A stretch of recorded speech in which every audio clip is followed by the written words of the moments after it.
القوات المصرية اللي موجودة بتعمل مناورات عسكرية داخل السودان، القوات ديت اصلا موجودة علشان نخوف اثيوبيا عشان سد النهضة. اسم الله، اثيوبيا خافت قوي يا اخويا انت وهو، وبتترعش وبتعمل كده ومش هتملى الملء رقم 100 التاني اهو، ولا مش عارفه الملء الكام، عماله تملي وتملى وتأربع في ميه النيل، وانت قاعد لي في السودان وبتقول لي ان انت بتعمل كده عشان تخوفهم. بخ بخ. ايه ده؟ ايه اللي بيحصل ده؟ القوات اللي موجوده المصريه داخل السودان علامات استفهام موجودة ليه من 2021 بعد الانقلاب العسكري داخل السودان؟ عارفين ان في قوة تانية موازية للقوة الحاكمة او قوة تانية هتيجي تقول القوة العسكرية اللي انقلبت على الحكم يلا بقى ارجعوا ومشوا المسار زي ما كان، رجعوا الحكم للشعب، قوة مدنية. فالقوة دي ايا كانت في الدعم السريع او في المقاومه داخل السودان، او احنا عارفين ان في اطراف متنازعه داخل السودان كتير، ومنها برضو جماعات اسلاميه موجوده. فاذا في صراع داخل السودان، القوه المصريه اللي موجوده داخل السودان بتساند القوة الحالية بدليل الاتفاقية السرية اللي حصلت في 2023. حصلت ليه في 2023؟ لتحويل المنطقة مورو ديت لقاعدة عسكرية مصرية سودانية، وكلمة مصرية متقدمة في الأول. الأسلحة اللي اتخذت من القاعدة المصرية اللي موجودة هناك أصبحت في يد الدعم السريع، والدعم السريع دوت اضطر بناء على الاتفاقية اللي حصلت ديت، اتفاقية الهدنة الأخيرة اللي تدخلت فيها برضو الولايات المتحدة الأمريكية. وطبعا هي ما بتتدخلش إلا لما بتلاقي الخصم بتاعها واخد على دماغه بالجزمة، فقررت ان هي تعمل الاتفاقية دي. قرروا ان هم يبعتوا الجنود المصريين، والجنود المصريين وصلوا لأرض الوطن، لكن ما زال في مشاحنات. ازاي يتعمل كده؟ ازاي يتذلوا ويتصوروا كده؟ طب ما هم موجودين بأي صفة هناك، ما تقوليش بصفة سد النهضة وسد الخرا. احنا شايفين ايه؟ ما احنا ما عملتوش اي حاجة في الملف ده. كنت فين يا خشب لما كنا مسامير؟ هتيجوا تخرموا لنا السد دلوقتي؟ مستحالة يعني. فالقوات الموجودة ديت مطلوب تفسير بدل الغضب بتاع الشعب. أنا من رأيي طبعا دي وجهة نظر، ودي قائمة على حقائق قدامي أهيت ووقائع. هما بيقولوا لي ديت موجودة علشان سد النهضة، ودي من 2021.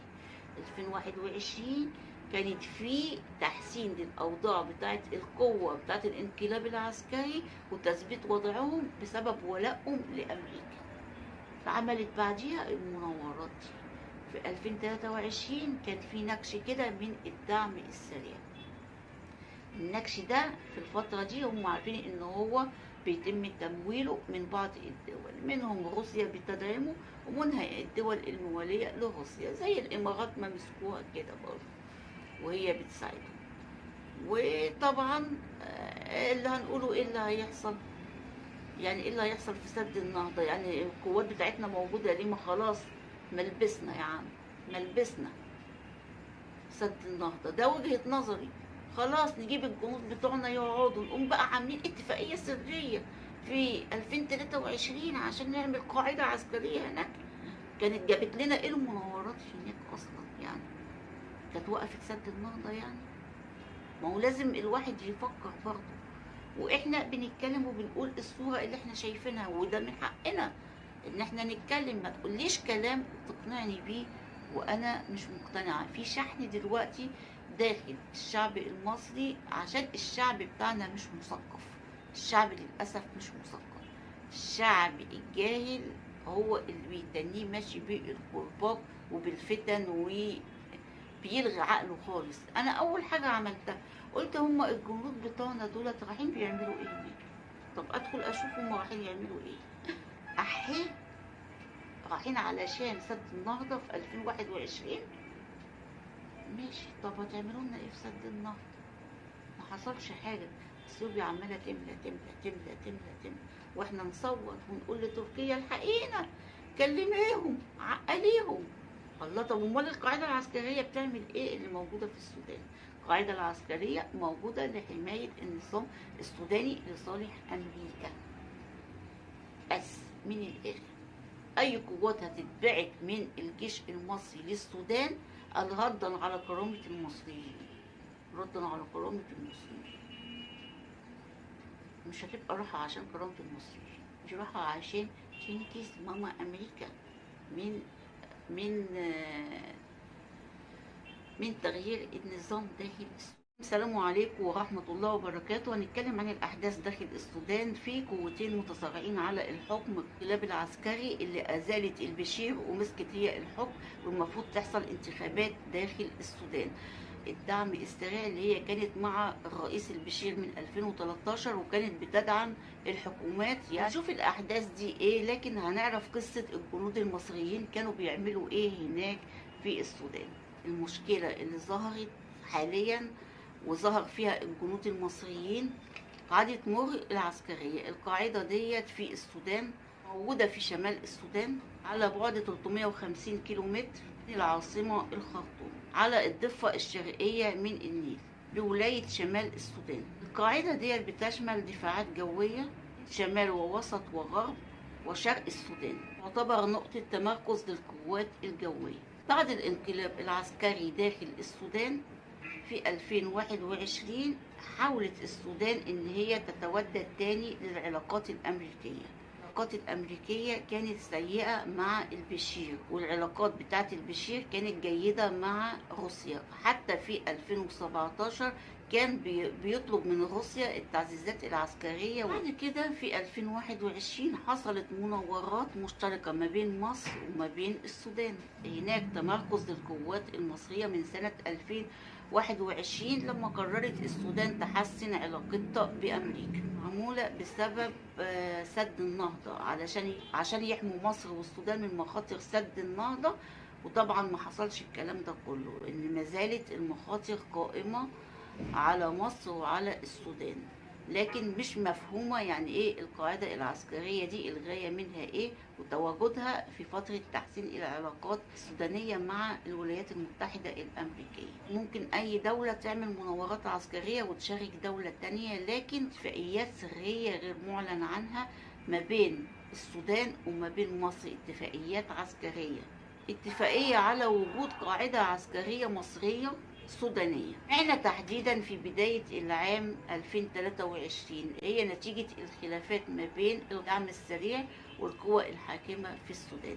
أحداث في شد وجذب ما بين القوتين، لكن الأحداث الحقيقية اللي تسببت في المشكلة الكبيرة اللي حاصلة داخل السودان سبب الأزمة ما بين الدعم السريع والقوة الحاكمة داخل السودان. تعثر الوصول إلى اتفاق من قوة الدعم السريع مع القوة الحاكمة لحل الأزمات الداخلية. الخلاف السياسي بينهم إيه؟ لما تم إقالة البشير من المنصب الرئاسي ووقع الحكم تحت يد البرهاني، فخلوا قوات الدعم السريع تابعة للجيش، يعني بتاخد أوامر من الجيش، لكن القوة دي قوة بتتكون من 100,000 جندي. طبعا القوة ديت ليها مطالب وعايزين يوضعوا حل للاستقرار الداخلي داخل السودان، ويرجع الحكم مدني داخل السودان، ويعلنوا كمان عن الشخصية اللي هتصبح القائد العام للجيش، ويكون دوت في خلال فترة الاندماج. الفترة دي هتتمد لسنوات. طبعا القوة الحاكمة خافت ورفضت. طبعا ديت مطالب من قوة الدعم السريع. فالدعم السريع كان عايز يأمن المطالب بتاعته، فنشر قواعد عسكرية داخل السودان في أماكن، يعني المفروض إن هو ياخد إذن من الجيش لما ينشر القواعد العسكرية بتاعته ديت، لكن هو نشرها بدون ما ياخد إذن من الجيش. اندلعت الحرب. طبعا الجيش ما وافقش، أو الجيش بدأ يهاجم قوات الدعم السريع، فقررت قوات الدعم السريع إن هي تقوم بهجوم على الجنوبي من العاصمة الخرطوم، وكان ليه هدف من السيطرة على المواقع الاستراتيجية للجيش بالإضافة لكده كانوا عايزين يسيطروا على القصر الجمهوري. حدث الجيش وقال إن تم هجوم بعض المقاتلين من الدعم السريع عدة معسكرات للجيش والخرطوم ومناطق متفرعة من العاصمة. وقالت قوات من الدعم السريع إن الجيش اللي هاجم قواتها في إحدى القواعد في جنوب الخرطوم. الدعم السريع قالت إن سبب الحرب إن هناك قوة بعينها عايزة تسيطر على الحكم داخل السودان وعدم إعادة الحكم للشعب، لأن الحكم في السودان شعبي، وهم أسقطوا النظام السابق من حطوا البرهاني في كرسي القيادة. وقالوا فلا يمكن أن يكرر البرهاني نفس الأخطاء بتاعة البشير ويستمر في الحكم. زي ما اتشال البشير ده يتشال، لأن السودان بتعيش أقصى ظروف دلوقتي حاليا بتمر بيها السودان، يمكن كمان أسخن من أيام البشير. هنيجي هنتكلم بقى إيه بصراحة، يعني في صراع خارجي ما بين قوتين هو اللي بيدير الأحداث داخل السودان. في عناصر مساعدة، العناصر دي عبارة عن دول بتكون أيدي بتتحرك داخل الدول الكبرى العظمى ديت دايما بيكون عندها عبيد في المنطقة. العبيد دي بتبقى من الدول اللي هي واخدة على لحس الأطباق، اللي هي إيه، اللي كانت تحت سلطة الاحتلال البريطاني. ودوت اللي بيحصل داخل السودان. الدول المؤيدة لدعم السريع، دعم السريع بيتم تمويله بأسلحة. قالوا إن في دول متورطة في تمويل الدعم السريع. كمان الإمارات قالوا إن هي بتدعم الدعم السريع. طب ليه الإمارات بتدعم الدعم السريع؟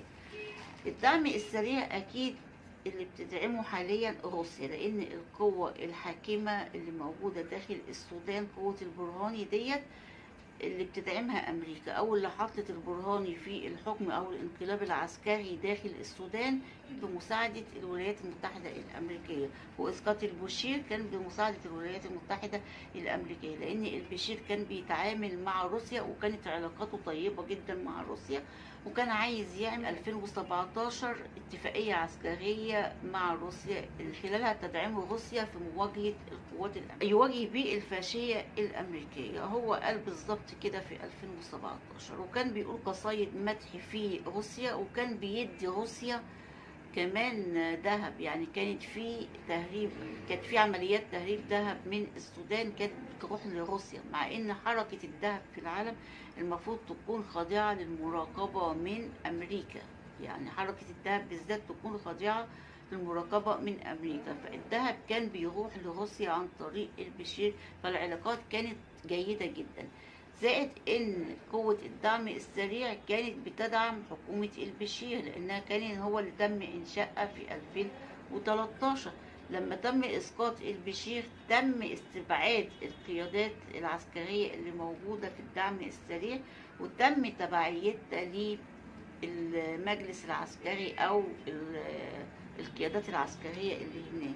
عشان كده هم كانوا بيطالبوا بدعمهم تاني داخل، بس باتفاقية، لأن هم 100,000 جندي يتم دمجهم داخل الجيش باتفاقية تبقى موجودة لعدة سنين، بس يكونوا بيعلنوا عن القائد العسكري يعني قبل ما تحصل الاتفاقية دي. وزائد ان الانتخابات ترجع تاني للشعب. طبعا هم مش هيرضوا، لان هم وصلوا للمرحلة ديت بكفاح عريق جدا، وبكفاح وصراع مع البشير ومع الشخصيات اللي هي كانت بتساعد البشير، منها شخصيات الدعم السريع. فالدعم السريع دلوقتي أصبحت هي من بقايا البشير، هي رافضة حكم البشير، يعني هي رفضت أخطاء البشير، بس هي زيها زي القوات العسكرية اللي كانت خاضعة لإدارة البشير. ما كانوا بيعملوا اجتماعات مع بعض، يعني كان البشير بيجتمع بالقيادات العسكرية إلى هوب إن لقوا مساعدة على الانقلاب وانقلبوا عليه. فالدعم السريع طبيعي كان بيعمل مع الرئيس السابق، لكن هو حاليا بيذكر إن في أخطاء من الرئيس السابق. في أخطاء من الرئيس السابق في مجزرة 2019 اللي حصلت في المتظاهرين. هل الرئيس البشير متورط فيها؟ أيوة، الرئيس البشير كان متورط فيها، لأن إدى قرار وقال اقتلوهم. قائد قوات الدعم السريع محمد حمدان قال إن هو قال بالفعل في فتوى بتقول إن ممكن يتقتل التلت علشان التلتين يعيشوا، ورجع قال ده ممكن. قالوا له المتظاهرين كتير، قال لهم اقتلوا لو حتى النص، نص يعيش ونص يموت. دي فتوى هو افتاها، لكن قوات الدعم رفضت وساندت المتظاهرين. لكن اتفاجئوا بجزء من قوات الدعم خدت اوامر من الجيش ونزلت بمجزرة في 2019 تم نسبها للبشير لوحده، لكن اللي شارك فيها القوة الحاكمة بتاعت الجيش. لا، وقوة من الدعم السريع فعلا بالفعل شاركت بس بأوامر عسكرية عن القيادات ما ادتش أوامر بحاجة زي كده. فهم اعترفوا بأخطاء البشير واعترفوا كمان بالأخطاء الحالية للبرهاني، وقالوا إن هم عايزين الحكم يبقى مدني. طبعا أمريكا عايزة الحكم العسكري الحالي، هي بتفضل الحكم العسكري عشان بتعرف تشتريه كويس أوي. فالحكم العسكري الحالي قرر يقدم ولاءه لأمريكا علشان يتنيه قاعد على الكرسي في 2021 علشان ترضى عنهم. طبعا أي قواعد عسكرية بتتعمل في المناطق ديت، خاصة إن إحنا مسيرين من أمريكا والسودان مسيرة من أمريكا، خاصة بعد الانقلاب العسكري. قالت لهم هتعملوا قاعدة أو هتطلعوا بمناورات مع القوات المصرية، مناورات مشتركة. وبعد كده لما ظهرت القوة بتاعت الدعم السريع، ظهرت أنيابها ليهم وليها مطالب دلوقتي، وبدأت تسيطر على أماكن داخل السودان. فالكلام ده بيبقى ليه مؤشر داخل الدولة نفسه، لأن بتبقى فيه مخابرات. قرروا إن هم يعملوا اتفاقيات سرية مع مصر تخلي ان المنطقة دي تبقى قاعدة عسكرية مصرية سودانية، اللي هي المنطقة اللي اتاخد منها الجنود دي. الجنود سمعنا ان تم تسليمهم لمصر ورجوعهم لمصر، لكن ديت باتفاقات دولية. الحكومة السودانية طالعة او الادارة السودانية الحالية بتقول هم بيزعموا ان هم احتلوا مناطق، هم بيزعموا ان هم دخلوا مورو، هم ان هم عملوا مناطق مش عارفة ايه، ويرجعوا تلاقوا الكذب كده بيكشف نفسه. طب ما الناس صوروا الجنود العساكر دول، وهم اللي بعتوا الجنود المصريين الدعم السريع مش الحكومة بتاعت الجيش. ديت اول حاجة، زائد ان هم صوروا فيديو وهم قابضين على الجنود المصريين. طبعا الشعب المصري اثاروا الغضب وزعل وحزن على الجنود المصريين. الجنود المصريين موجودين بصفة عادية، يعني أنا كجندي مصري رايح بعمل تدريبات عسكرية، اتقال لي إن التدريبات العسكرية اللي هي موجودة داخل السودان ديت معمولة علشان سد النهضة وعشان مصالح مصر، وسد الخرا أو سد النهضة دوت ماشي في طريقه السلبي على طول ضد مصلحة السودان وضد مصلحة مصر. تبقى القاعدة العسكرية ديت موجودة ليه؟ الجنود دول موجودين بيعملوا ايه في السودان؟ الاتفاقيات السرية اللي موجودة هناك مش عارفين هل هيضربوا سد النهضة؟ استحالة ان هم هيضربوا سد النهضة، كانوا ضربوه هو لسه في الاوائل. احنا عندنا دلوقتي قوتين متصارعين على الحكم بتاع العالم مش داخل السودان. قوة بتشجع الحكم الحالي داخل السودان، القوة العسكرية الحاكمة المنقلبة، وزائد ان القوة دي ليها دول تانية بتتعامل معاها زي مصر ولاء لأمريكا. فالاتفاقيات اللي هي عملتها مصر، الاتفاقيات العسكرية مع السودان ما كانتش لمصلحة سد النهضة، كانت لمصلحة الانقلاب العسكري اللي عايزاه أمريكا داخل السودان. قلنا إن أمريكا مش هتحارب. فإحنا دلوقتي تم استفزاز المصريين وطلعوا قالوا إحنا خلاص هنعلن دي، هنجيب حقنا وحق الجنود اللي اتاخدوا دول وحق الجنود وحق مش عارفة ايه والكلام ده كله. فحصل شحن للشعب. الشحن اللي حصل للشعب ده ممكن يخلي القيادة علشان تبرد نار الشعب شوية، تقوم بعد ايه الجيش بتاعها على السودان. الجيش اللي رايح السودان هيعمل ايه؟ هيعمل ايه؟ ما هو في قاعدة عسكرية هناك، هيحارب الدعم السريع هناك اللي هو مقيد من روسيا. وكمان قالوا ان الامارات بتساعد الدعم السريع هناك. ما هي الاسلحة اللي معاه دي اكيد في حد بيموله، اللي بيموله هي روسيا والدول الموالية لروسيا.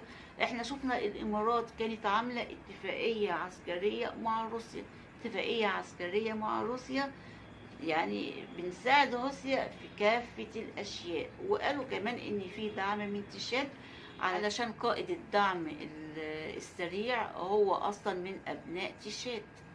هنرجع هناخد فلاش باك بالأحداث، بس احنا بنقول الأحداث الحالية وعشان نعرف هي وصلت للوضع الحالي دوت ازاي. طب اكتشفوا ازاي ان الإمارات مأيداهم؟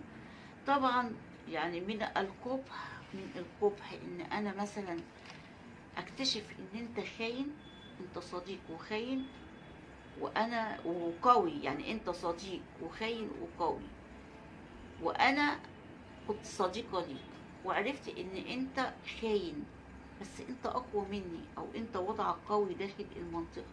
مش وضعك قوي، انت لو اتحركت حركة مع عدو ليا كده شمال يمين هتقلب الدنيا عليا، وانا اصلا بتحامى فيك برضو كقوة. يعني انت كقوة مش عايزاك تروح لغيري، ما تروحش لغيري، خليك مكانك. فعلشان كده مش بيواجهوا الامارات، لا ده بيدافعوا عن الامارات وبيقولوا ان الاتهامات الموجهة للامارات ديت اتهامات ظالمة، لان الامارات عاملة مربع داخل المنطقة. المربع ده بيتكون من السعودية وبريطانيا والامارات. اما السعوديه مش طايقه بريطانيا برضه وراحت لروسيا، فهم بيحاولوا يجذبوهم بالنعومه بتاعتهم، لان هم عارفين ان هم عاصيين عليهم. تعالوا نشوف الامارات تم اكتشافها ان هي بتدعم الدعم السريع ازاي. في قذائف حراريه اكتشفها الجيش السوداني بحوزة قوات الدعم السريع، صنعت في صربيا في 2020 وتم تسليمها للإمارات. واشنطن طلعت ونفت الكلام ده وقالت لا ده الإمارات شريك عايز يحقق استقرار داخل المنطقة وخاصة داخل السودان. هم اللي حاصل ايه؟ اللي حاصل ان الدعم السريع دوت برضو بيتصارع على ان هو يكون ليه كيان موجود باتفاقيات مع المجلس العسكري، او يكون ليه قوة سلطوية داخل الدولة. ندخل بالتفصيل دلوقتي عشان نفهم ايه هو الامن السريع، بيعمل ايه الامن السريع ده داخل الدولة. الامن السريع بيدعم القرارات بتاعة الحكومة بعيدة عن المؤسسات العسكرية. لولا الاعتصام اللي حصل في 2019 اللي حصلت فيه المذبحة ديت، قالوا ان كان في تخطيط للقوى الاسلامية ان هي تعمل انقلاب على الحكم داخل السودان. قرر القادة العسكريين تنحية البشير. كان على رئيس الامن الوطني ان هو يتم ابلاغ الرئيس بالقرار دوت، ساعتها عبد الله كوش، بس هو رفض وقال ان هو ما يقدرش يعمل حاجة زي كده لان دي خيانة للرئيس. لكن تم اجباره، لا اما يعمل كده لا اما هيتحبس معاه، فاضطر ان هو يبلغه. ديت كلها اعترافات من ناس كانت موجودة في الفترة دي، كانت قريبة من الجيش وقريبة من البشير وقريبة من الدعم السريع. دان دوكلو نائب الرئيس هو اخو قائد الدعم السريع محمد حمدان الملقب بحمدين. هو اقترح ان رئيس جهاز الامن يتولى الحكم. نائب رئيس جهاز الامن جلال الشيخ رفض، ولما رفض ما كانش يعرف ان هم هيجيبوا البرهاني لو كان، وقال ان عملية فض الاعتصام قوات بتحمل علامات الدعم السريع تم اشراكها في عملية فض الاعتصام دون علم القيادات. نائب الرئيس خد معاه رئيس الامن الوطني وقاموا رايحين القصر للبشير. شافوا هناك وزير الدفاع السابق، وزير الدفاع الحالي، وزير الدفاع السابق محمود حسين. نائب الرئيس أحمد هارون شاف وزير الدفاع السابق بيسب وزير الدفاع الحالي بسبب فشله وإنه ساب المتظاهرين يدخلوا الساحة. لكن نائب الرئيس قال لهم يا جماعة مفيش داعي للكلام ده كله، المفروض نشوف حل للمشكلة ديت بأسرع وقت ونشوف إيه اللي هيرضي الناس دول. قوات الدعم السريع هي قوات بتقودها الحكومة السودانية من 2013، مكونة من ميليشيات الجنود اللي حاربوا لصالح الحكومة في دارفور، مكونة من قبل جهاز الأمن وجهاز المخابرات، لكنها بتخضع للقوات المسلحة أثناء العمليات العسكرية اعتبارا من 2019. الصراع بيشتد بين يوم والتاني ما بين قوة الدعم السريع والانقلاب العسكري داخل السودان. هنسأل سؤال مهم جدا، هم بيجيبوا الأسلحة منين؟ فلنفرض إن هم خدوا من الإمارات بس، يعني الأسلحة الحرارية اللي شفناها دي، لكن هم أصلا موجودين على الحدود. ففي تجار أسلحة بيهربوا أسلحة على الحدود السودانية الليبية وعلى الحدود المصرية، زائد إن هم كمان أخدوا الأسلحة المصرية. كانت في أسلحة كتير موجودة مع القاعدة العسكرية اللي هي موجودة المصرية هناك، فهم خدوا الأسلحة دي كلها لما دخلوا أموره. زائد ان في دول تانية بتساعدهم من تحت الترابيزة بالاسلحة، لان انا اعتقد ان روسيا دلوقتي بتدب مخالبها داخل الدول الافريقية اللي هي موجودة ناحية الصحراء الكبرى. العلاقات الاقتصادية اللي اتعملت مع عدة دول افريقية زي مالي ودول افريقية تم سحب القوات الفرنسية منها والقوات الامريكية، بدأت روسيا تدخل وتدب مخالبها داخل الدول ديت وتعمل اقتصاد وعلاقات حلوة جدا، وتعمل تشغيل للثروات الخاصة بالدول ديت وتديهم قمح يعني صفقات متبادلة وخطط استراتيجية بينهم. دلوقتي الهدف من السودان باصة ان تشاد بتساعد برضه دلوقتي قائد قوات الدعم، لانه هو تبع تشاد، وتشاد برضه تعتبر من الدول اللي عامله علاقات طيبه جدا مع روسيا. الامارات عرفنا ان هي عامله علاقات مع روسيا، والسعوديه نفس الحكايه. يبقى كده مش فاضل غير مصر ما عملتش اي علاقات مع روسيا، لكن دلوقتي حاليا عامله علاقات مع السودان، علاقات عسكريه لتأييد الحكم الحالي، مش علشان، ده وجهة نظري، مش علشان سد النهضة ولا الكلام العبيط اللي احنا بنسمعه ده. وعامة تابعونا على القناة، فعلوا الجرس عشان توصلكوا الفيديوهات الجديدة أول بأول. معاكم صفاء خطاب، السلام عليكم ورحمة الله وبركاته.